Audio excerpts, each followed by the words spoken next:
they're not afraid to lower a shoulder and bounce off somebody. They run through a number of arm tackles to go along with that. So I think that's the thing you talk about. When you talk about Kadarius Toney, it's acceleration, it's twitchiness, and then, top end speed is pretty damn elite too. So there's nothing not to like. He fits the NFL game no matter, okay, yeah, I'd like to see him be a little different as a route runner or just a little bit more experienced that way, but I've seen enough to know that's totally a possibility. And he has all the physical tools to be a great, great route runner. Watching his highlight film yesterday, and his nickname's the Human Joystick. Yeah, I understand. It appears as though on some of his cuts that he does not have any knee ligaments. It's like he doesn't have them.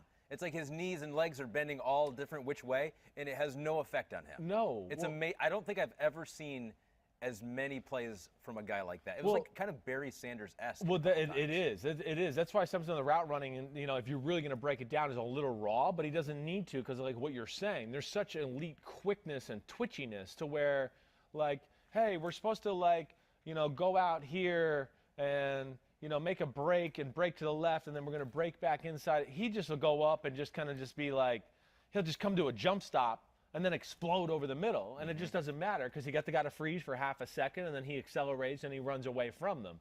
But I think what you're talking about, too, is that and the ability to, stick his foot in the ground, at full speed. See, those are the things I saw enough of to go, okay, it's not every play. I'd like to see it more on certain routes and things like that.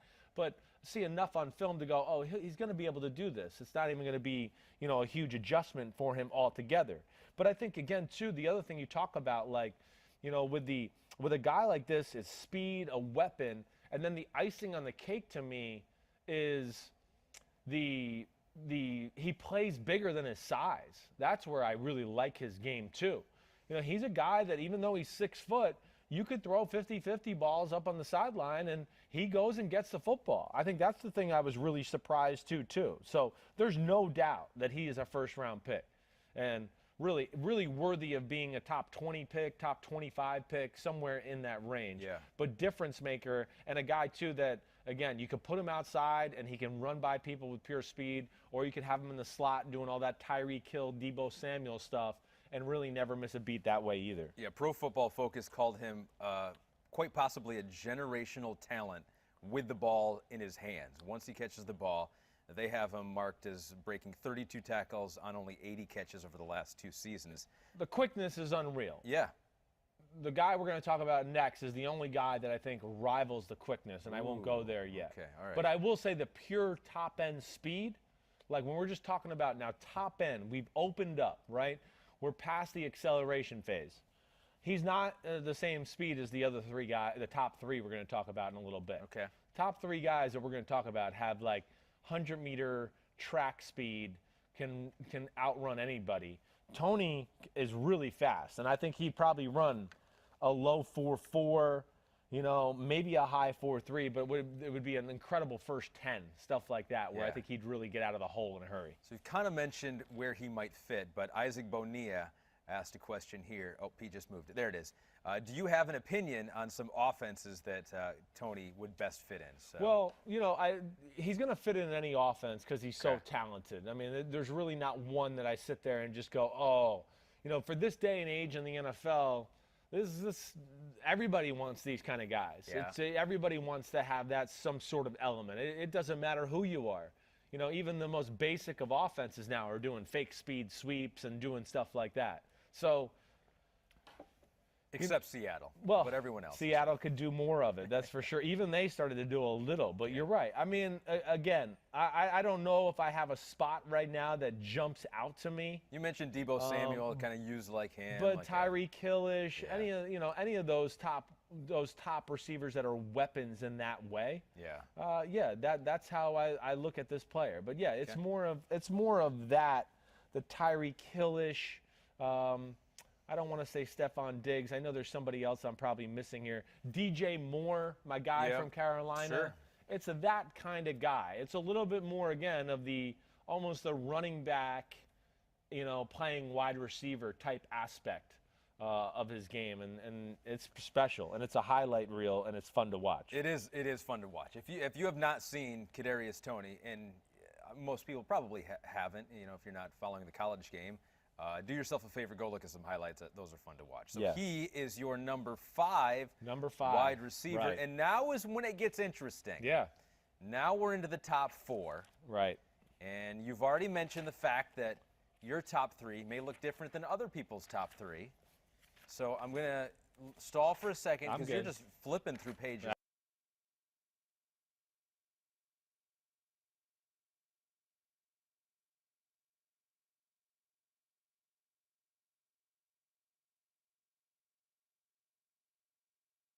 He is on the outside of the big 3 for me, all right? I really like Jalen Waddle. Let's just make sure everybody knows that right now.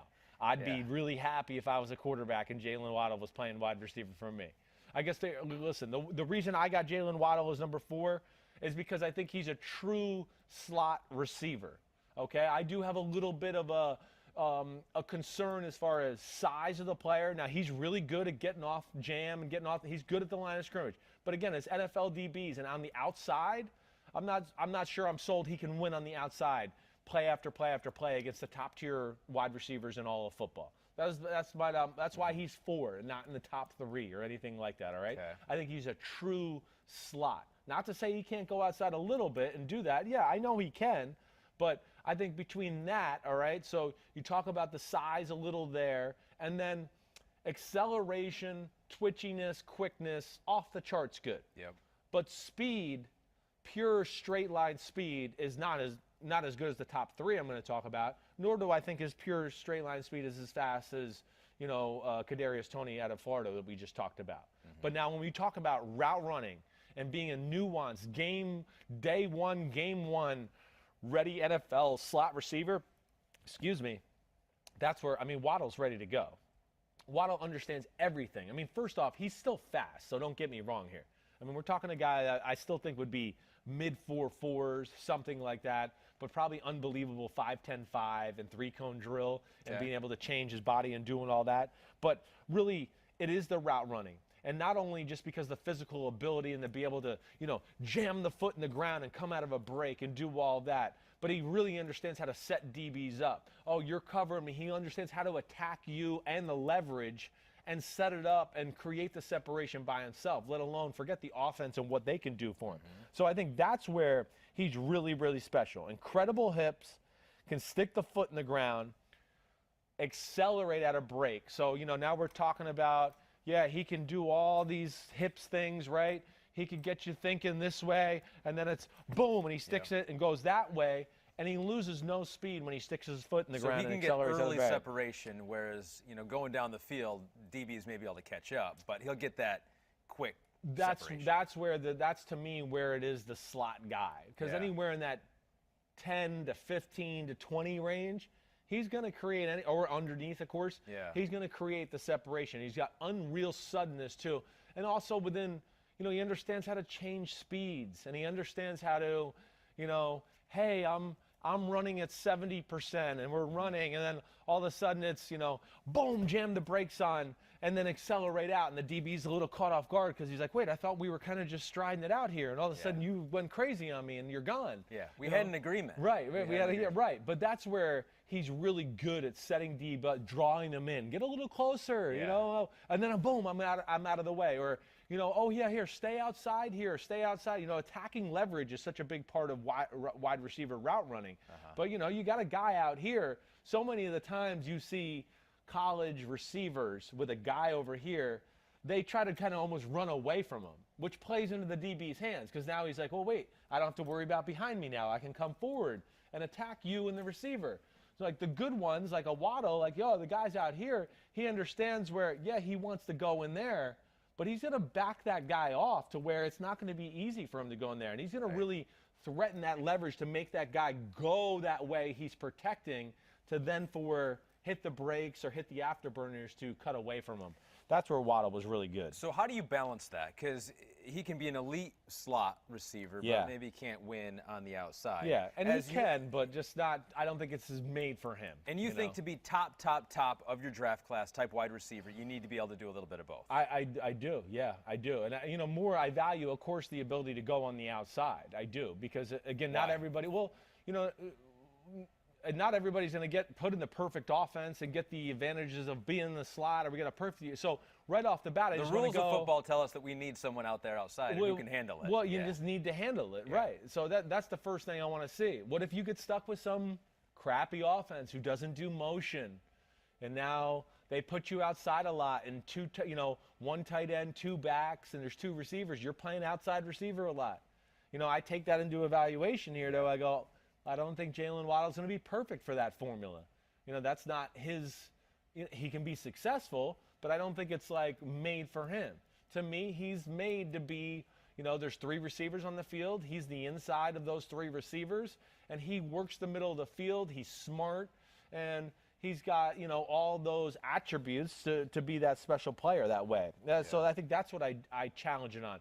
Outside guy have to have, to me, really special speed, straight speed, or size to go along with it to be able to win with your physicality aspect too. And that to me is where Waddle, again, the lack of straight, long speed and the lack of size just scare me a little bit with him on the outside as a regular receiver. Did have to play behind a lot of other wide receivers at Alabama on the depth chart. Jerry Jeudy, Ruggs, Devontae Smith as well. So it was never the number one guy there in Alabama, but which is not necessarily right a mark against him, but there were other guys that were there. So let's put this into like a little – I like Waddle better than I liked Ruggs or Jerry Jeudy last year. Yeah. And so he's number 4 on this right here for me. But I like him more as an NFL football player than either one of those guys. Hey, Ruggs was a projection. Ruggs was a projection. I don't know what else to say. He was. It was a little bit like, I wish the tape were a little better, but damn, he could do some freaky things we've seen on tape. Yep. And we think he might be able to come into being a superstar receiver with that type of speed, and he was tough and those type of things. He was a projection. Okay, he's got these elite traits. He hasn't really put it all together. We'll see if he can be what we think he can be. Right. Like, I think we've seen Waddle. We know what he is.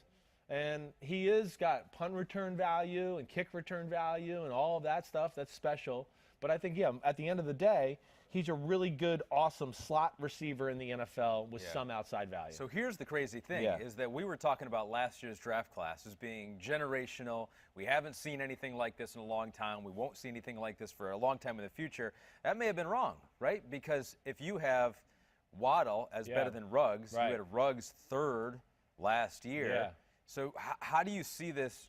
I mean, in general? Is it the top 4 guys are better than the top 4 guys, but maybe last year's class had more of this deep class? Like, how do you compare the two? It's a good question. I think the top end of this class is every bit as comparable to the top end of last year's class. Okay. Like, I think if you took maybe they're a little different, and of course, size, speed, the different kinds of guys and all that, but I still think just pure talent, I think when you take like the top 8 or 10, it's comparable to last year.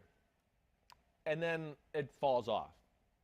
Last year, it never really fell off. Yeah. You got to like 8 or 10, and you were like, well, man, guy 15 is somebody might think he's just as good as guy 8 on the list. You know what I mean? And I understood that. Last year there was legitimately 20-something receivers you looked at and you went, they could be good. They could all be in the top 50 of the draft, and I wouldn't be mad at it. I understand it. I think this year, we probably got more like 10 or 11 that are that way, and then there's a drop-off. So Jalen Waddle, many people have him in the top 3. Some have him up to 2, and I think some try to make the case that he could go against Jamar Chase. He's number 4 for you. Number 3 in your wide receiver draft. Here's my guy. This is my guy right here. You've tabbed him your guy. This is my guy. Well, this is the guy that I pressure. just don't understand why nobody's talking about this guy. That's why he's my guy. This is my, let's say, my Chase Claypool of this year, right? Okay. And I didn't chicken out and not put him in the top 5. But De'Ami Brown.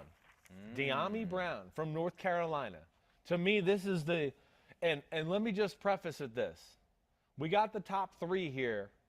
And I think the top 3 are close, all right? I think it's close. I'm not sitting here going, oh, number 1 is purely number 1. Number 1, 2, and 3 to me are special. Like special superstars, like can have a bright future. And De'Ami Brown to me was the one that, like, out of all the guys I watched in the draft, I just went, whoa, who's this guy? Like, okay, I saw a little North Carolina football this year. I remember watching him catch like, one deep pass and whatever else. But you know me, I'm a casual college guy. I'm not like breaking it down during the season. Yeah. But as I turned him on, it was literally from like the first snap. I swear to you, the first snap I went, whoa, okay, it's play one. I'm not trying to judge, but play one looked like superstar. What was it? Do you remember what caught your eye? I think just the way he took off, like they said, set hut, and the way he took off in like the first 10 steps, I just went, that looked like a superstar. I don't know. I haven't seen anything else yet. Let's see if he can catch. I don't know if he can do anything else. But the way he moved and took off, I went, uh-oh. Like acceleration, top notch, top end speed. It's Odell Beckham Jr. with the ball in the air type speed. I mean, he has another gear. There's nobody that can run with this kid. Nobody. I didn't see one game that anybody could even run with him. In fact, and in so many of the games, it's good DBs who are 9 yards off, and they're running back at the start of the snap. They're like set hut, and they're literally running back. Like, you can have the 10-yard curl route. We'll give it to you. I'm not going to let you put me on a highlight for a 60-yard bomb. Can he do that in the NFL? He can do that in the NFL. And this isn't just some speed straight line guy. First off, route running I thought was through the roof in all aspects. Again, being able to break down, stick your foot in the ground, coming back to the ball was one thing that I didn't like early on in the film. And as the year went on, I went, oh, no, he's coming back to the ball. So this guy, he adjusts on the fly to fix some of the issues he had altogether. But, pure raw speed and ability, whether that's top end speed that I think's probably 4.3 type speed, right? Maybe faster. I don't know. All right. Then, acceleration that we talked about with Waddle and Kadarius Toney, it's right up there with them as far as the acceleration's concerned. It's special. Maybe he's not quite as twitchy and the jitterbug those two guys are, right. Like that slot type there they are. But still, this is unbelievable feet at the line of scrimmage, and really understands how to set DBs up and has incredible start-stop ability. So double moves, or a fake curl route. He breaks down and then re-accelerates again. I mean, I was just blown away by the guy altogether, let alone it's not just some track guy, Ahmed. It's not just some guy who's just fast and does all that. Again, you go back to the physicality thing and that, man, he catches the ball over the middle, snatches it out of the air, which I love, which means when he can catch slants and go for 70-yard touchdowns, and there's no shying away from contact. He's got no problem with that. I mean, really, I think, as you could tell, I'm very excited about him because he's just one of those guys that just go, I don't understand why he's not getting a little more credit. Well, you mentioned track speed. Yeah. He ran track in high school. Okay. The 100-meter. Yeah, what'd he do? And he ran it in 10:78. That sounds fast. Yeah. I really have nothing to compare that to. I think that's fast. Well, 10:78 in high school is, it's really fast. If he was to run it now, it'd be even faster. Well, yeah, I would think so. I would think he would be faster now. We should run it just to compare. Like, I should go back out in the parking lot and run it right now just so we can see. His speed is super. And, okay, I mean, and listen, we know who the top two receivers are going to be. Yeah. You can. Don't give it away. No, I know. But I'll just say, between pure top-end speed, him and Devontae Smith from Alabama have another gear that nobody else has. So just as pure top-end speed. Chase is really close right there, but I don't think his top-end speed, 30 through 60 yards, is on the level of De'Ami Brown and Devontae Smith, who when they open up, it's like, good luck, you're not catching them. Pete ran track in high school. Yeah. He can confirm 10:78 is fast. Yeah, That's it's a fast time. right. So faster than Pete, believe it or not. He would be able to barely edge Pete now in a race. He averaged over 20 yards a catch as a sophomore and this past year as a junior at UNC. The knock is that's basically how they used him, right? It was a lot of vertical, a lot of deep routes. Right. There wasn't a whole lot of variety. They found something that worked in the ACC and just exploited it as much as they could do. Yeah. Can he do all of the other stuff, or do you have faith? No doubt. No, I have no doubt. I figured that would be the knock. And it's just funny when it's like, well, we just found a way for him to run by everybody. That's the only way we used him. Yeah. He can only run by everybody. So that's why we put him out there. Yeah, okay. That's why he did that role because Mac Brown, who's like I haven't had a guy that can run like this. Holy cow, he's got rockets up his ass, so he can run by people. But no, I was really impressed with the route running. And I was impressed with whether it was the 6-yard hitch route or the slant route or anything like that. It wasn't like, I was really impressed with, like I said, the ability to snatch the ball, but instantaneously get upfield and look for yards after the catch and do those type of things. But yes, whether it was in cuts, deep comebacks, all of those things, I thought he had a great feel, again, of changing speeds like we talked about. Right. You know, especially when you're really fast, because everyone's always worried about, oh, you're running the go route, right? So now, you know, guys like him, and Devontae Smith does this too, you know, they come off the line of scrimmage and they're kind of running like 90%. And the DB's still like, okay, wait, he might hit the afterburners on, so Right. I'm still worried about the go route. And then, you know, maybe at 15 yards, they hit it hard. Yeah. And all of a sudden the DB's like, oh gosh, he is going deep. They go, crap, he was only going 50% before. Yeah, right. This And he sucks. hits it. So now they hit their other gear because they Yeah. go, I better get on my horse. He's going to run by me. And then boom, at 20 yards, he it breaks off. it down and he's wide open for an easy completion for the quarterback. So what do you think other people are missing on him? I don't know. And you know, again, I have no feel for like how other Sure. coaches or the NFL has a Yeah. feel for him right now. It's not like he's totally out of left field. I would be shocked if we don't start to hear more about this guy as we get close Okay. longer in on this. You know, again, a lot of my NFL friends, they're just getting into draft stuff. So that I have some friends who are just like, oh yeah, I've seen a little on him, but I haven't seen him yet, and all that. Yeah. But I would think this is a guy as we get closer to it, where you're going to hear he's rising up draft boards. Yeah. Yeah. Because we didn't even look at him before. Well, you We know, didn't have a draft board. So Yes. you heard it here first. Right. You are looking at these players De'Ami Brown. before NFL teams too. This is the first year here. You're finding out, if you're listening to this, quicker than your favorite NFL team. well, than the some scouts of have these guys. seen it, front office people have seen it, but coaches who I talk to more than anything are not all the way through the draft yet. And yeah. but too many elite things about the game. Elite speed, elite acceleration, you know, has good size, and route running is borderline elite too. I mean, I think this guy has superstar written all over him. Like I'm a huge fan of him. And again, I know he's number 3, but it's like to me, you could almost go 1A, 1B, and 1C with what we got here as 1, 2, 3 down the stretch. De'Ami Brown, I like him. Yeah. Because growing up, my nickname from some of my friends was Ami. Is that right? Yeah, Did Ami. you watch any of him? Did you see any did. highlights of him Yeah. or anything? Did he impress you? What did you think?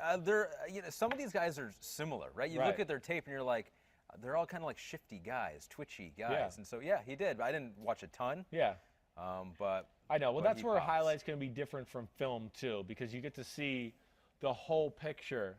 And sometimes what film does compared to TV, you see a replay of a play, Yeah. and they show that guy, you know, either in the screen by himself, or you know he's in the screen by himself with you get to see the DB a little bit on like the back end of the screen. Right. But what really where film is great, especially for receivers, you get to see their speed in relation to the whole field. You know, that's where at all 22 view, and you get to see Yeah. the whole field there. You get to start to see, oh, he caught this ball. All right, I see all these guys on the field from this school. They're fast, and he's faster than all of them. He's Yeah. running by them all. The tape over here is Yeah. moving faster It than didn't sound like you were everywhere else impressed over with here. it, though, there. I was No, disappointed to hear that. No, I Yeah. mean, I didn't see a ton of them. Yeah. You're the guy that watches all the film, but I will say that I am influenced mostly by the soundtrack in the highlight reel and the use of slow motion. Yeah. So if they didn't use a lot of that Right. with De'Ami Brown, I was not impressed. Yeah. So that I can be easily fooled. So he is number 3 for you. So we have a top 2. Your number 2 wide receiver in the Chris Sims 2021 NFL draft rankings. Devontae Smith will be my number 2. Okay. Okay, and again, as Heisman Trophy winner, Heisman Trophy winner, Alabama. has it all. Okay, and obviously Jamar Chase is going to be my number 1. But this is neck and neck. You know, neck and neck with my man De'Ami Brown just being barely on the outside of these 2 guys to go along with it. All right, so let's talk the first thing. I mean, first off, we know Devontae Smith is a freak of nature. Yep. I mean, you've seen it. You saw enough college football. You can be the most casual of football fans there are to know, wait, number 6 in Alabama is the real deal. Who the hell is this guy? All right, but here, let's just dispel some of the rumors right off the bat. You know, he's 6'1", he's 175, maybe 180 pounds. He's too skinny. Not sure if that can work and everything like that. First off, he has a frame to me that shows he's going to get bigger. All right. So, and I played with guys, and I can't remember the other name. There's like 2 players ever who have been like above 6 foot and weighed under 180. And like one of them was Snoop Minnis out of Florida State a few years. I played with him at Tampa. This is a different body than a Snoop Minnis. Snoop Minnis really narrow and like small hipped, and legs were close together. It was Devontae Smith is a high cut, high waisted guy with some more thickness in his legs. And again, I don't know what his size is, but the way he looks as a human being and just my history being around football, he looks like a guy that it's not going to be like hard for him to get bigger as he gets older here. I think there's going to be natural weight that comes along with it. But despite all of that, like, there's nothing on film to say that strength is an issue with the game. Nothing. Like, there's absolutely nothing you can look at to go, oh, well, this concerns me. See, I've seen 10 clips like this where he gets jammed at the line of scrimmage, or the ball's in the air down the field and the guys are hand fighting and he's totally just getting thrown off kilter and he can't hold his ground, right? So even with his weight, he's not getting thrown around. He's got an incredible play strength and physicality to his game that I thought was the most pleasant surprise of all. That's why I like the Dyami Brown, too. I didn't really get to hit on that aspect. He plays through contact. I'm big with that at receiver. They're not going to call pass interference every play. So can you finish your routes at 15 and 20 yards down the field when you've been armbarred or hit? Some of these guys we could talk about later, where that's why I go, they're not in the first round conversation. They get hit and the route's over. They're all over the place. Like Devontae Smith, he can play through contact, the 50-50 balls, catching the ball through traffic is really good. When people do get a hand on him at the line of scrimmage, he can fight right through it and has no issue. The play's not ruined, right? And let alone at the line of scrimmage, he's incredible at getting off the ball and not letting you get jammed. Like Jamar Chase, Devontae Smith, Dyami Brown, they have great jump cut ability. And what I mean by that, like in jump cut ability, is, again, if you're a wide receiver, and you're getting stuck with split stands too much, going around DBs and jam coverage, if they get their hand on you, you're going to lose your balance. Yeah. Like Smith and Dyami Brown and Jamar Chase are awesome at coming off the ball, stutter stepping, right? So now the DB's like this, and then they get to this spot right here. They go right here, almost to a split stance, and now they can go either way.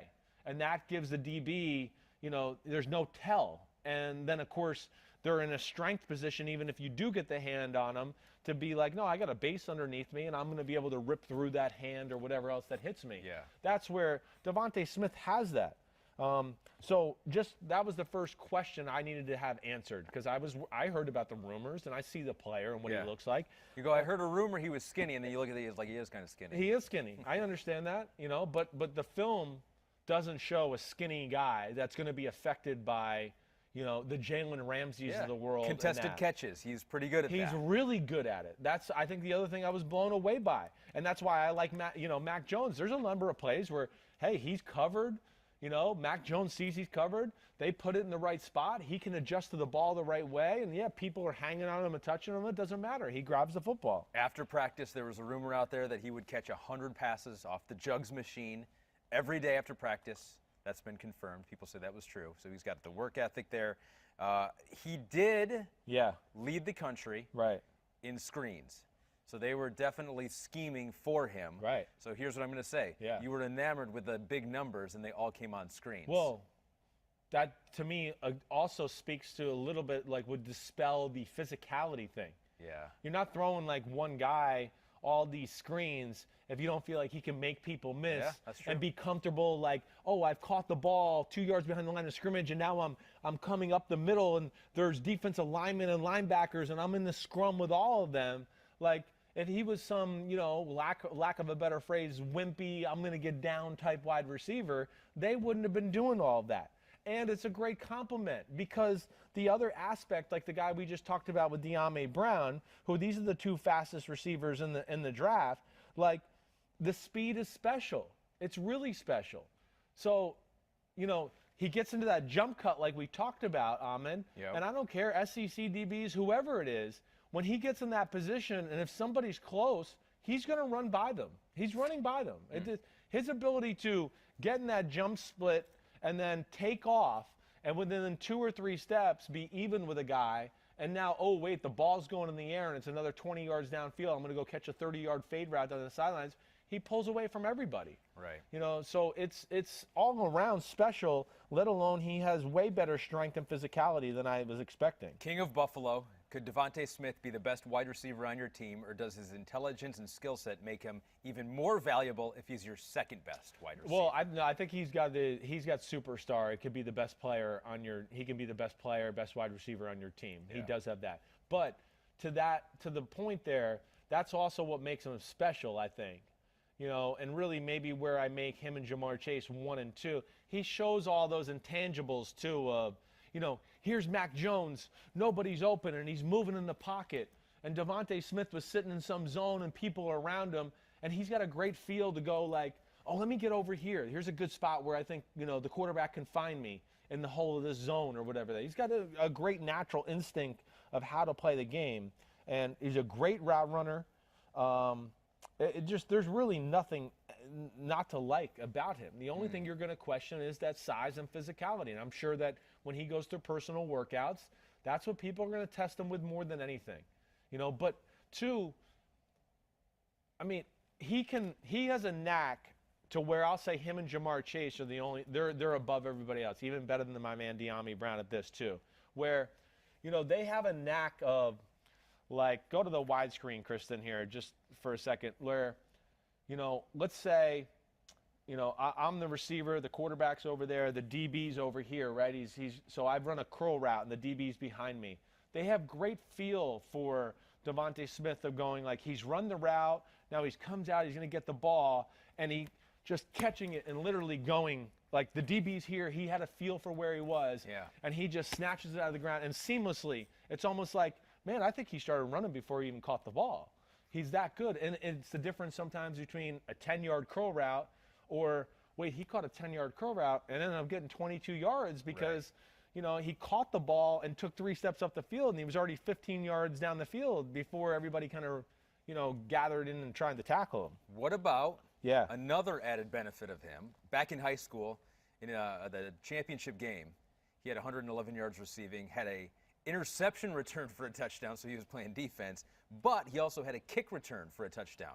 And there are some scouts out there that say he could be a punt returner, kick returner. He can do all of that. Both the Alabama guys, really, any of these guys that we're talking about, all have that capability. But he's so small. Do you really want to use him? No, I would go no. Like, let's not do that to any of these guys. Really, Sure. Let's not. They don't need to be returning kicks or punts Which or is anything why most like that. teams don't do that. Right. Yeah. All right. Maybe in a big game, whatever. Hey, it's the playoffs. That's like Joey Galloway used to do that with Tampa. Like when we had a big moment or a big part of the game, okay, now he's going to go back and return the punt. But you don't want him doing it like all game long every week. That's when you're, a recipe for disaster. So you really like Devontae Smith. I do. You a are lot. going crazy over him, which means that you must really, really like your well, number one guy. No, I really like all 3 of my top 3, as you could tell. But there's lot. something that you like about Jamar Chase over those other 2. Well, Jamar Chase to me is just a slam dunk. That's where it's like, okay, Devontae Smith, okay, the size thing is a little skinny. Okay, it's not perfect. De'Ami Brown, maybe you could say a little bit, I'd like to see it. Wish he got used in a few different ways, right? Like you talked about. It was just the go, like, okay, I'm being nitpicky. Jamar Chase is it's the safest, let alone it's really awesome and the best too. I mean, it's just phenomenal. Now, again, I don't think the gap is like I said, I think it's okay. He's 1, Devontae Smith is 1A, and De'Ami Brown is 1B. I wouldn't be mad if any of those 3 went off the board. If somebody went, oh, we picked this receiver first, I'm not going to go, well, that's just so stupid. How could you pass up that other guy? Yeah. I think they're all worthy of it, in my opinion. I do. But, when it comes to Jamar Chase, he just has everything. I mean, first off, he has the ability to be an elite slot receiver. So he could be an elite slot receiver. He's not the most, technique, well-schooled route runner yet. But again, it's like our old thing. Like, let's not over-evaluate the guy that we've seen can do every movement on the planet with his hips and his feet. Right. And just because no one's taught him exactly how to run the routes yet, let's not say, oh, he's not a good route runner. No, there's plenty of good. But, you know, one, he could be the best slot in football, but he also could be like the best outside weapon in football too, and just run by you with pure speed. And I think between all the other guys too, we're talking about maybe other than the guy from Florida, Kadarius Toney, this is the best receiver with the ball in his hands. That's where he's special. So one, he can separate route running. Two, he plays way bigger than 6'1", 200. You know, that's the one thing I like about him, Devontae Smith, you know, and Dyami Brown. You know, they're 6 foot, 6'1", all that. But man, when the ball's in the air, it's not 50-50. That's the other thing. You know, like you've heard me say before, it's kind of like 70-30 when the ball's in the air with these guys. So he has that aspect. But as far as going over the middle and being fearless, he's the most fearless of all of them. You know, and again, snatches the ball out of the air and is a guy that is looking to make big plays happen. Hey, Matt Casey sighting. Matt Casey, look, there he is, baby. He's looking. Yep, the Jets aren't getting him. Sorry, but I'm really excited about Ja'Marr Chase because he is, again, awesome receiver, weapon. He can do everything you want on the offensive side of the ball, where it's like you can line him up a tailback and give him the toss sweeps. You can do it all with him. Yeah, he. Everyone's heaping the praise on him. In that title game, did you go back and watch the national championship game versus Clemson? 9 catches, 221 yards, couple touchdowns. Most of that against A.J. Terrell? Most of it, and to me, was, if you remember last year in the quarterback rankings, that to me was one of the positives of A.J. Terrell. Everyone going, well, he got beat in that LSU game. I wanted to go, no, he never got beat. He was there with Ja'Marr Chase. Ja'Marr Chase just always caught it. He just couldn't break the ball up. Yeah. But I thought that was a big thing for me. But it was also a positive for Ja'Marr Chase to go, oh, look, even when he has a guy that can run with him a little bit and has talent, he's still a real option down the field. So he's special, you know, just from that aspect of being able to win one-on-ones outside. You know, like Smith and Dyami Brown, he has the jump cut that we talked about. He gives himself the two-way go off the line of scrimmage. So it's boom. You don't know which way he's going to go. He always has balance. And like those other two guys, too, within 3 steps, he's by you and on top of you and now putting his hand up. And you're going, uh-oh, watch out. A couple of the comps for him, which I think are interesting every once in a while. Daniel Jeremiah over at NFL Network said he is like a faster Anquan Bolden. Ja'Marr himself said that he respected Des Bryant growing up. Do you see him kind of are those similar at all to what you see from Ja'Marr? I mean, I understand, but he's more explosive than they are. Straight away speed. Yeah. That's where I look at it. You know, those guys were great because they can make people miss and do that. And that's where, I mean, he can do that. He's awesome at catching a slot slant over the middle. And now there's a linebacker there, and he hits the brakes, and he makes him miss. And then it's up the field 5 yards, and now there's a safety, and he makes him miss. And now he turns it on, and he tries to outrun everybody. Like, there's a lot of that. But, like, that's where Des Bryant and Anquan Bolden couldn't do that. Yeah. You know, they couldn't make you miss, but they weren't going to re-accelerate and now beat people 50 yards down the sideline for a touchdown. That, to me, is where he has another gear. Really, you know, I'm trying to, and I didn't write down a whole lot of pro comparisons, and I know I've already used this one already this today where I said this. But to me, it's a better version of like a DJ Moore. You know, from Carolina. Okay. It's that kind of guy again, too, where it's, he could catch a screen and go for 80. He could just beat you over the top for 80. He could catch a slant, break a few tackles, make people miss, do all that for a 50-yard gain. He's a really special player. And, again, I think he is the #1 receiver in the draft, but I don't think it's by the leaps and bounds that I think I've seen some people try to say it is. Jens Jewell says you were high on Justin Jefferson last year, which you were. Who's better of the LSU kids, Jefferson or Chase? Chase was better than Jefferson last year. You know, the one thing that does think about Chase is, we didn't get to see him play football this year. Well, that's the question, too, is that he had all this success, huge year. Yep. Helps when you got Joe Burrow. Sure. Helps when you have Joe Brady. Yep. There as well. No doubt about it. So it was a good environment around him. It was. It was a good environment, but still, the specimen himself is the real deal. He's definitely worthy of a top 10, top 15 pick. Anyway, he's a game breaker. I mean, that's really all there is to say. And again, the big thing too will just be knowing the guy and knowing the player. This is where teams are going to have to do their due diligence this year. It just is, what kind of guy is this kid? Did he just like during the season this year just put his feet up and drink chocolate milk the whole time and chocolate milkshakes, or was he a kind of guy that we know was working and like staying on top of his craft and drinking almond milk and drinking protein shakes instead of milkshakes and all that? I think that's what teams are going to have to figure out. And if he is that guy that stayed in shape and done all that, then I expect him to be the number one receiver off the board. Fran Saressa says, what team is the best fit for Ja'Marr Chase? I'm going to answer for you, any team. Well, yeah, again, like a lot of these guys we talked about, you're right. There's not going to be any system that they don't fit into. Right? And let me pull up. And if they don't, you got to get rid of the coach and bring in another coach. Well, yeah, exactly right. The top 5 or 6 guys we've talked about here today all have really, really special traits and should be able to fit anywhere. And I'm just looking here. But I guess that's the question, because it's interesting. Like last year, as deep as that draft class was, what was the first pick? The first pick in the draft was Henry Ruggs, 12 overall. And so when you do have a lot of guys that are really good, it can push sometimes they can drop down, no right? doubt. Because quarterbacks are going to go up. You're going to get some offensive tackles. And then you're going to go, well, we really like Ja'Marr Chase, but, Kadarius Toney, we could get him maybe in the second round. Yeah, that's right. Maybe he'll fall that far. You have to play that. That's where it's going to be how you scout them, how they're ranked on your board, right? Yeah, okay. What if you have Ja'Marr Chase as your number 1 receiver, and he's got a 6.8 grade? Yeah. Right. And let's just say you're the Dolphins at number 3, but you got Devontae Smith at 6'7" and De'Ami Brown at 6'7", and Kadarius Toney at 6'5", right.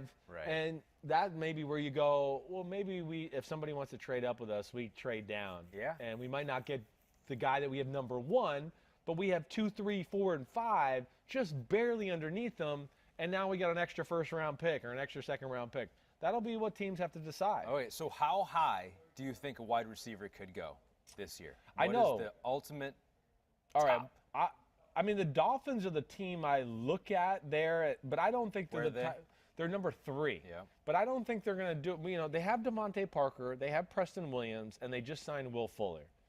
And I don't think that group down there, Brian Flores, being New England, is we're going to pick a number 3 wide receiver in the draft. That's just what my heart tells me. I don't think the Falcons, I don't know if they're going to go there right now, not with Julio and Ridley. Yeah. The Bengals, I don't expect either.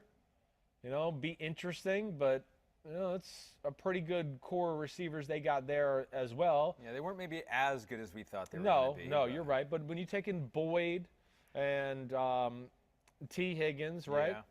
Yeah. And then, Auden Tate, maybe they think about it. Maybe. Sure. The Eagles certainly have a need.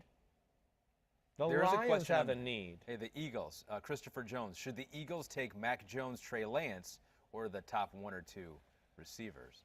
Oof. Because there is talk about the Eagles wanting to take a quarterback, right? Even though they got there is, yeah. They just want more controversy. Well, they just got rid of the controversy. That's what Why would you add more controversy? I've talked about. If they're going to take a quarterback at number 6, then you have to trade Jalen Hurts, because what are you going to do, this whole same problem over again? So, they would be a team that I certainly would look at to be in the wide receiver conversation. I will say, though, I don't think teams like taking receivers in the top 5. Not this day and age right now in the NFL, where we see all these receivers year after year like you're talking about. There's still some good free agent receivers out in the market. You're seeing the market for free agent wide receivers, the money is not as great, I think, because of all these aspects we're talking about. So I don't have a good answer for that yet as far as where these guys go, because I also need to see the rest of the draft, right? Yeah. I need to see defensive ends a little bit more. I need to finish the corners. I got to get into offensive tackles where I haven't got, those are the positions where, especially tackle, defensive linemen, they're more of a premium, and usually those guys go in the top 10 because they're not growing on trees like some of these other positions. Okay, so we're going to get into your honorable mentions here in a second, but let's just recap what you did with your top 6 here. We'll take a look at it. 1 through 6. You got Ja'Marr Chase, number 1, Devontae Smith, 2, De'Ami Brown, you're really high on number 3 out of North Carolina, Jalen Waddle, Kadarius Toney, and Terrace Marshall Jr. And that was the Prospect Rundown presented by Applebee's. Yeah, Applebee's. Whoop, whoop. I do like Applebee's. I And do people, too. people think I say that just because they're a sponsor. And I'll be honest with you, that does help. You know, I do feel, you know, like I can praise them more. But there's because a natural liking of it there's to a where you can natural easily say liking. it. I get it. Yeah, and if I didn't like them, I just Yeah. wouldn't bring it up. Yeah, I just yeah. wouldn't say it Right, at all. right. Pete's got a pop quiz right here. All right. Who was the last wide receiver taken top 5 overall in the NFL draft? See, this is to my point, though. You're right. So this is a good question, because, like, you know, I saw Julio Jones on the field in the pregame of the national championship against Texas, and I remember sitting there going, "Oh my gosh, what a freak of nature this guy is." You know, that's a top 5 pick, and he went what, like number 9 or Yeah. number 7, but 6. Okay, so he was close. Okay, hold on a second here. The last wide receiver to go top 5. Is it really Corey Davis for the Tennessee? Corey Davis, Wow. 2017. Yeah, I didn't give that the greatest review. Anybody else wants to go watch my grading of that pick? I did not. You know, my big thing, I liked Corey Davis a lot. I never saw pure, raw, just explosion and things like that. To me, that's like the guys we just talked about. And even they won't go top right, 5. That's right. And I mean, the other thing for Corey Davis is this right here. This is always my big clue. If you're a receiver and you've gone to school for 4 years, then I don't know if you're a top 5 specimen.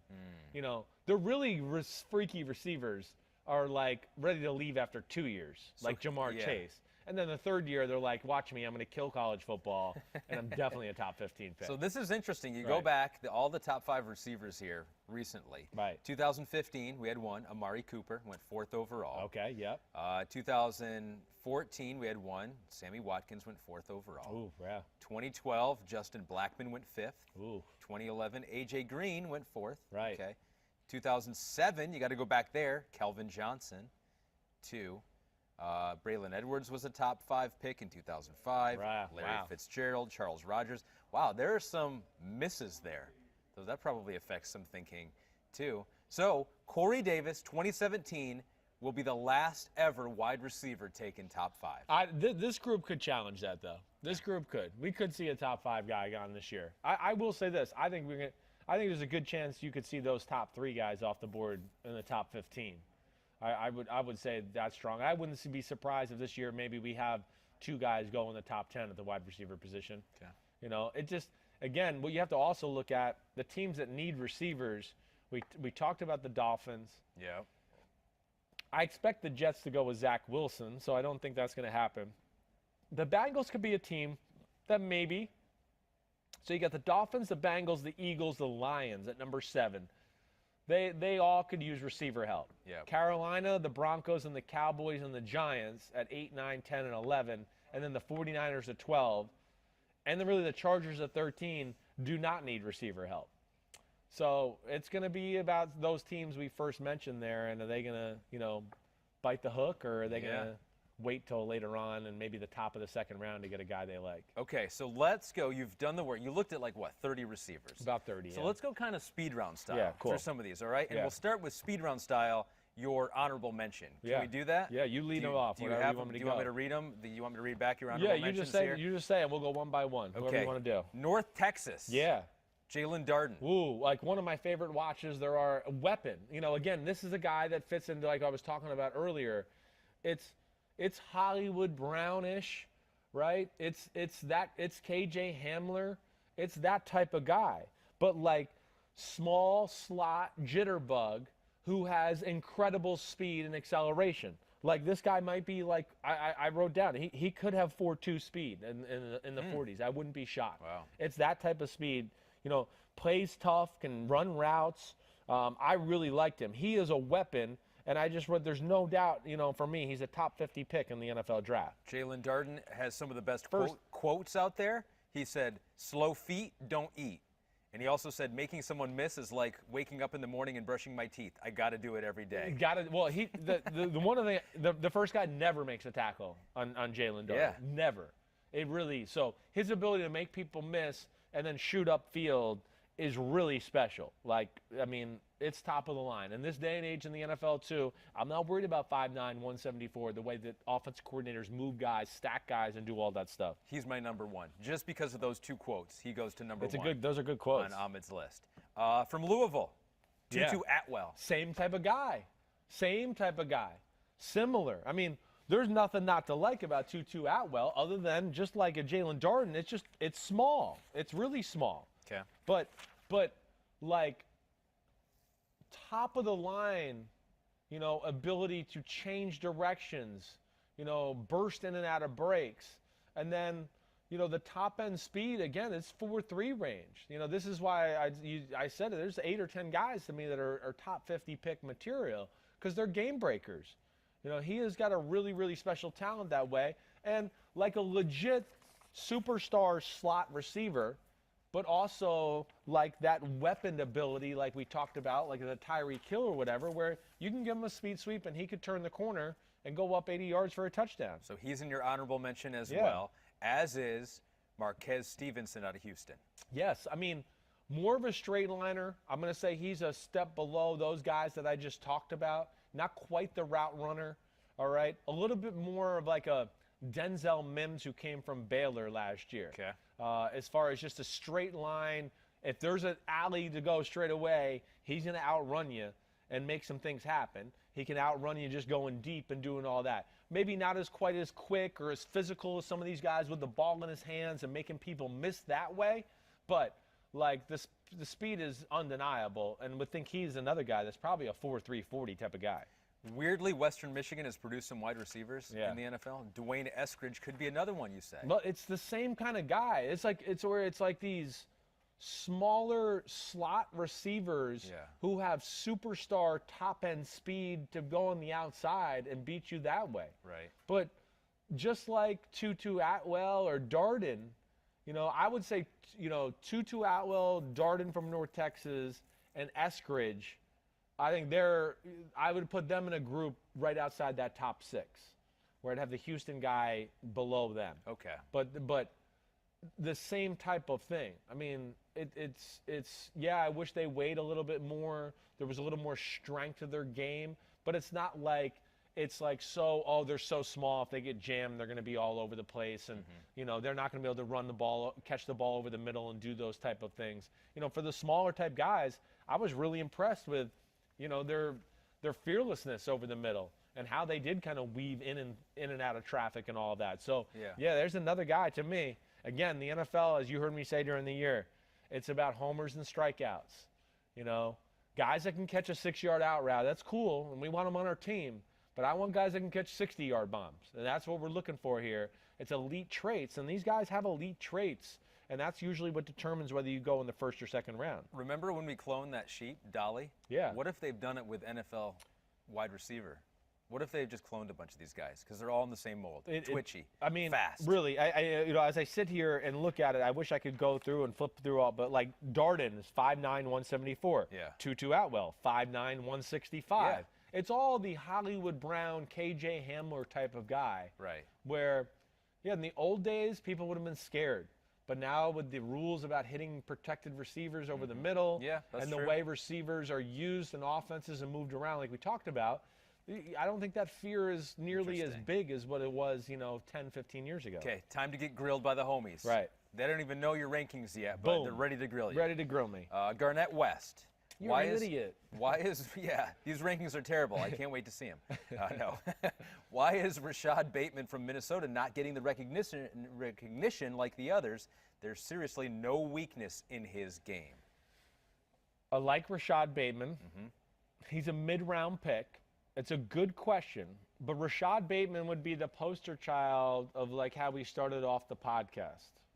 When you talk about, the stats and some of the nuanced things you can look into are misleading. First off, they have a pretty good offense in Minnesota. Second off, they put him in the spot to always kind of be the game plan play. Hey, we're going to do all of this so you can catch the ball and be wide open on the 8-yard out route and the slot route, right? Here we got 3 receivers out here. You're the inside of 3. These 2 guys on the outside, we're going to create all the space to now where you can be the main guy that catches the ball. So there's good there, but there's nothing elite about his play. And he would scare me to death on the outside, you know, as far as against like legit NFL corners, to where I would think he'd have a hard time separating. So he's kind of a big slot that way. He could have a solid career in the NFL. I'm not trying to say anything like that, but to me, he has no traits that say he's a top 50 picks, he's really elite at this aspect, and that's why, you know, he'll go in the first 2 rounds. I'd be shocked. I think he's kind of a late 3rd, 4th round type guy. Is he similar? Remember Van Jefferson last year in Florida? I think Sure. different. I think Van's smaller, right? And Yes. a different kind of a player. But the idea was that, okay, older, he did a lot in college, can do a lot of things really well. Yes, And right. like you can put him right into an offense right now, but you don't think that there's necessarily that athletic upside. No, I think Rashad. like Vance had more athletic upside. Like Yeah. at least with Vance, I got to see a lot of SEC. Ooh, you're man to man. This guy's a good corner, and he could make guys from Auburn Right. who are both in the first round. I can make him miss and get open and do that stuff. He was a really nuanced, really quick, great route runner. Bateman, I'm not going to say is that. You know, he's a good route runner, but not a great route runner. Doesn't have some of those skills Van Jefferson has, but still a slot guy with some size and dependable hands and played some football, and he'll find a role on the team for sure. Ben Money Morris. Yeah. Why do you hate the Big Ten? Rondale Moore from Purdue went from a ton of hype 2 years ago Yeah. to not a lot this year. Why is that? Well, because he's obviously had injury issues. Yeah. There's got to be. He's played 7 games over the last 2 years. So that says it all. It, to me, was one of the more disappointing watches of all. Really? Well, I watched him a lot as a freshman. I don't know why that year I kept turning on Purdue games and just happened to be on. Yeah. And I kept going, oh my gosh, this kid's a superstar. We're going to be talking about him for a top 20 pick in 2 years. Kentucky Gatorade Player of the Year in high school. Right. You know, what is it? The Brom, the coach there at Purdue, he was the one that got him there. I think that's Yeah. what kind of got my eye on him a little bit. But there is a lack of explosiveness and speed in his game that he lost with these injuries over the last 2 years. I don't know any other way to say it. He's the kind of guy that he's probably going to get drafted in the middle of the draft, but hopefully somebody's got the inside track on, but he'll be okay in a year or 2 from now. Or, Right. you know, or we can waste this 5th round pick. We got a few extra late round picks. Let's take it on him because he could be a star in a few years. But the injury history, the size of the player, and then the way the film looks this last year, there's no way you could take him in the top 2 rounds of this draft. Mike Twice. What do you think of Nico Collins from Michigan? No one's talking about him. Yeah, well, Nico's good. He's going to have a role in the NFL too. It's a little bit more like the Bateman thing. You know, the thing I like about Nico is he's a man, okay? That's the first thing I'll say. I mean, his game is predicated on his size and his strength. I'm covered. Get off me. It doesn't matter. I'm still going to catch the ball. He's really good that way. But, like, route running and speed are less than as far as we're talking about first 3 rounds of the NFL draft. No. I mean, I wrote, I think he's probably a high 4.5, maybe low 4.6 type of guy. Yeah. But guys like this, too, can be better in the NFL than they are in college. If he can play like the slot a little bit and show the ability to run routes in there, you know, the big slot is a real thing in the NFL.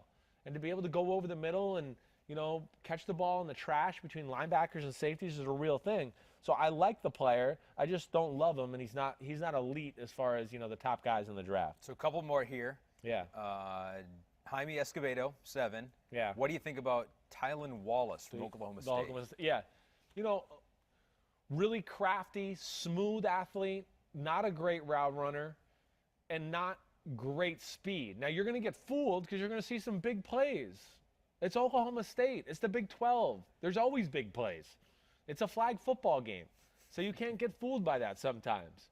But, you know, just from the pure, again, you know, top-end speed, explosiveness, no.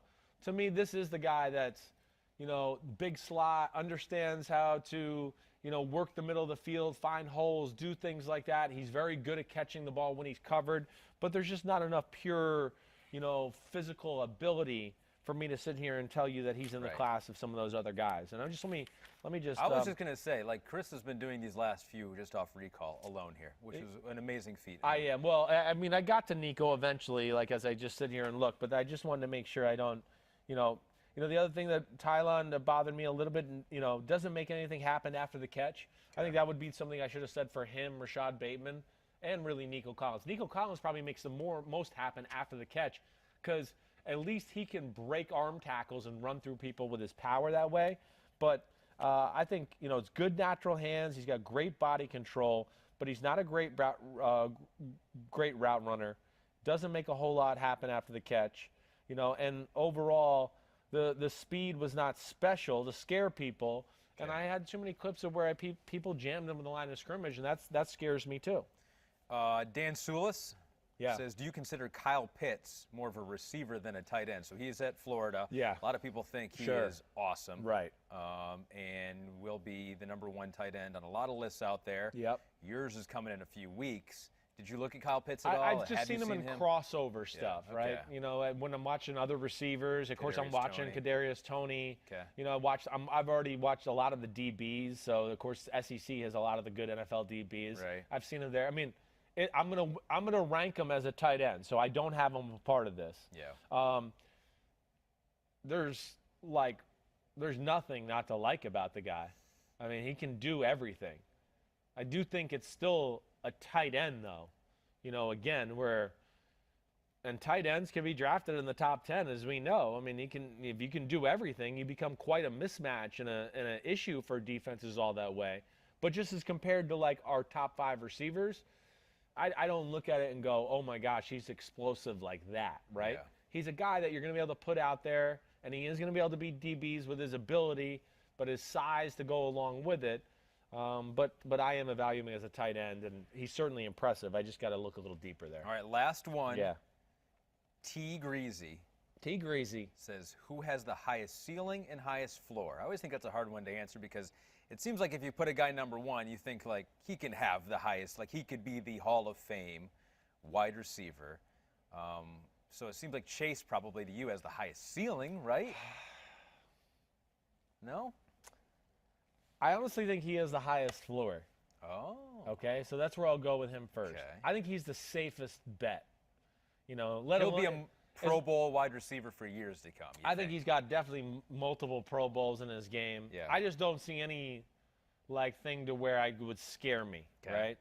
Okay, we talk about Devontae Smith and De'Ami Brown. Okay, they're a little slender, or they track guys, all that stuff. Okay, there's a little negativity there. Listen, I think all those guys have pretty high floors, really. But I think ceiling, I really think maybe Smith and De'Ami Brown might have higher ceilings than Ja'Marr Chase. Yeah, I think there's the possibility of that. I do. Just because I think their speed is that special, that I look at them and their ability to run routes. Like, Chase still has room to grow as a route runner. Out of the top 4, he is by far the least polished route runner of that group. Between him, or a guy from Waddle from Alabama, Smith, and De'Ami Brown. He is the least polished route runner. He's just doing it with his pure ability for the most part. Yeah. But I honestly think I'm going to say De'Ami Brown or Devontae Smith might have the highest ceilings. Ja'Marr Chase has the highest floor. Interesting. All right, good. I think was there anything else that any other players? We went through a lot of them. I think there's a few other guys I'm going to go through. I mean, hey, there's some other guys that certainly are worthy of the conversation of being a 3rd and 4th round pick, and maybe we'll revisit. But it's a good group altogether, and I'm very excited about the top 8, 9 guys in this draft as far as receiver is concerned. It is interesting to see. Is this like a 2-year thing where we've just had great wide receivers, great elite top 3s, or are we starting to get to a world where we can produce wide receivers like this every few years? Every few years. We're getting better at producing wide receivers like this. We are. I don't think it's. I think it's going to be a thing you're going to see. I think you're going to see the wide receiver market get devalued.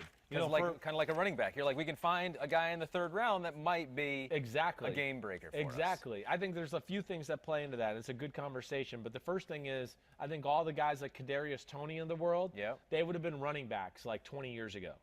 They would have been DJ Moore at Maryland. They would have all been like, I'm a tailback. I'm a tailback. I'm a tailback. All those guys, I think, have gone, hey, playing running back. I'm going to play receiver so I can have like a 10-year career and not only get one contract as a running back, right? So I think you're seeing more do that, and more, you know, just with, again, like the quarterbacks, all the 7-on-7s and the camps and things to go to.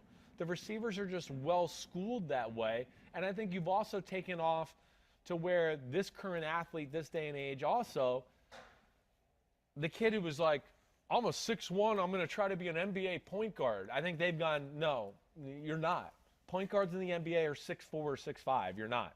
So go play another sport. And I think they've gone, well, I'll play receiver. I can do that. I think you're seeing more of that, and I think that's why you're seeing more freaks at the position than ever before. Well, that was a deep dive into a lot of receivers. You did the work. And, Kristen, correct me if I'm wrong, right there was the first F-bomb. No, I think I had one other one. Did you have one other one? I think I had one other one earlier. Oh, okay, good. Only one I logged? Okay. Chris may have slipped one in, unbeknownst to Kristen and myself. Well, I hope it wasn't during the Applebee's segment. Hey, who knows? Applebee's is a fun place, you know? People swear there. Yeah. What's their logo again? In the feeling good in the neighborhood. Feeling good in the neighborhood. Sometimes in the neighborhood, I was always a big fan of their fries. Yeah. Like, their fries kill it. They had a quesadilla burger where it was like a quesadilla, but they just put a hamburger in there. Right. Always liked that one. I don't know if they still do that. I can't go wrong with that. Okay. Well, so next up on Wednesday, you're going to the people who are going to try to cover these guys in the NFL. Got DBs and safeties. I mean, corners and safeties, and it's an interesting group. There's a lot of hybrids. So I got my work cut out for me as far as how exactly I'm going to rank some of these guys. But either way, that's what we're going to be doing Wednesday. Safeties, corners, break that down. If you got any more questions about my wide receivers, rankings,